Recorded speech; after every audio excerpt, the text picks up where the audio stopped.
नमस्ते, welcome to ज्ञान पथ। मैं डॉक्टर मीनाक्षी उपाध्याय तिवारी आज आपके साथ यजुर्वेद विषय पर चर्चा करूंगी।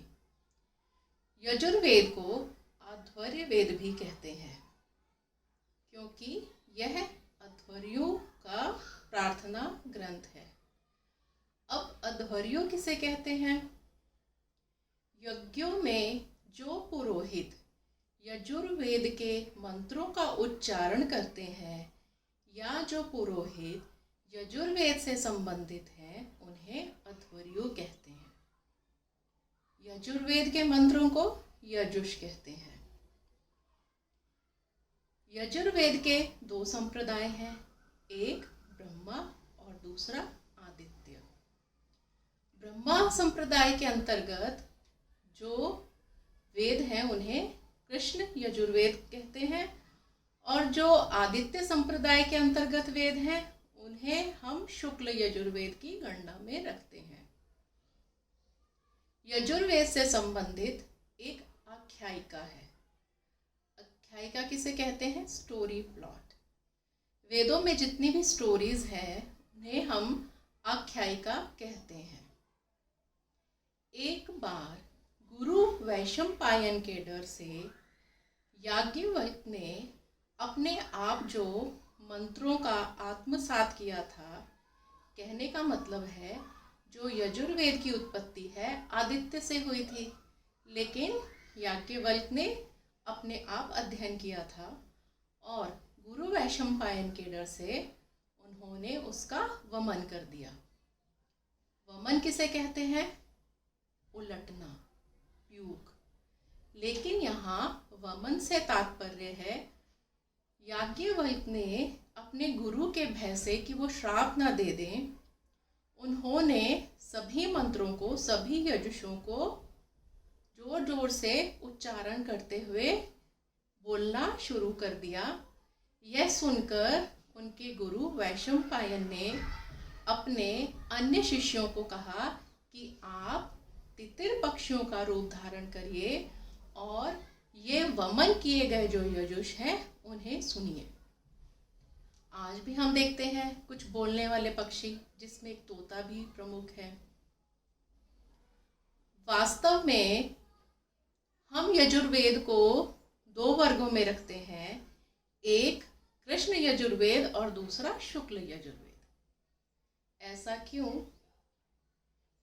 ऋग्वेद और सामवेद के जो मंत्र हैं वो पद्य में हैं, यानी वो पोएट्री में है, छंदों में है। लेकिन जो यजुर्वेद का शुक्ल यजुर्वेदीय भाग है उसके जो यजुष हैं, उसके जो मंत्र हैं वो पद्य में है, वो प्योर है। शुक्ल का अर्थ होता है प्योर। वो पूरे छंदों में है तो उन्हें हम शुक्ल यजुर्वेद में रखते हैं। और जो कृष्ण यजुर्वेद के मंत्र हैं वो गद्य और पद्य, पोएट्री और प्रोस दोनों में है। अब इन दोनों के मिले हुए होने के कारण हम उसे कृष्ण यजुर्वेद में रखते हैं।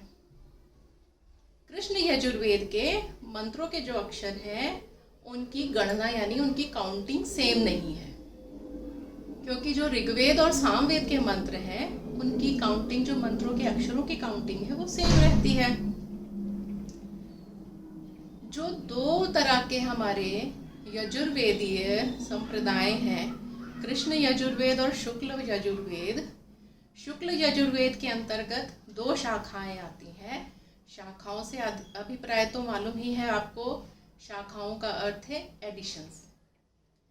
शुक्ल यजुर्वेद के अंतर्गत काण्व और माध्यन्दिन शाखाएं आती हैं। दोनों शाखाओं में 40-40 अध्याय हैं और दोनों का जो अंतिम अध्याय है उसे हम ईशावास्योपनिषद नाम से जानते हैं, क्योंकि इसका आरंभ ईशावास्यम जगत सर्वम इस मंत्र से होता है।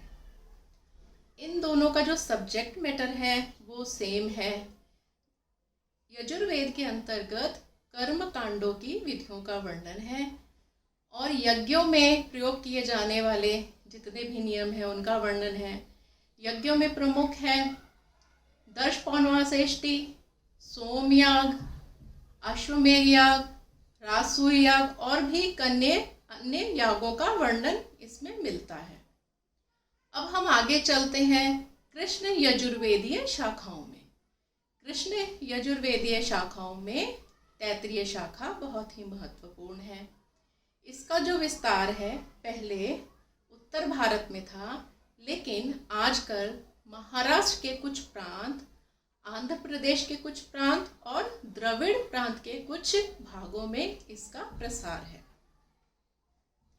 तैत्तिरीय जो शाखा है इसके सभी ग्रंथ उपलब्ध हैं, जिसमें उपनिषद, आरण्यक, ब्राह्मण, गृहसूत्र और शौतसूत्र आते हैं। और इनका जो प्रतिपाद्य विषय है अर्थात सब्जेक्ट मैटर है वो शुक्ल यजुर्वेद के सब्जेक्ट मैटर की तरह ही है, जिसमें यज्ञों का वर्णन किया गया है। दूसरे नंबर पे आती है मैत्रायणी शाखा। ये भी बहुत ही इम्पोर्टेंट और महत्वपूर्ण शाखा है। यह तैत्तिरीय शाखा को ही फॉलो करती है। तीसरे नंबर पे आती है कठ या काठक शाखा। कठों का जो मुख्य स्थान पहले था वो मध्य प्रदेश माना जाता था।